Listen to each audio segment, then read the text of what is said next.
இதுதான் நம்ம வாழ்க்கை.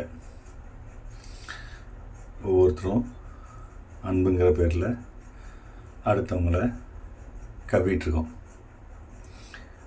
அந்த கவ்வலை திமிரிட்டு போனாலும் விடமாட்டோம். ஆனால் உண்மை என்னென்னா ஒருத்தர் சாப்பிட்டுட்ருக்கோம். கடவுள் பாதி மிருகம் பாதி கலந்து செய்த கலவைகள் நாம். மிருகம் கொன்று கடவுள் வளர்க்க பார்க்கின்றேன். ஆனால் மனிதம் கொன்று உணவாய் தின்று மிருகம் மற்றும் வளர்கின்றதே.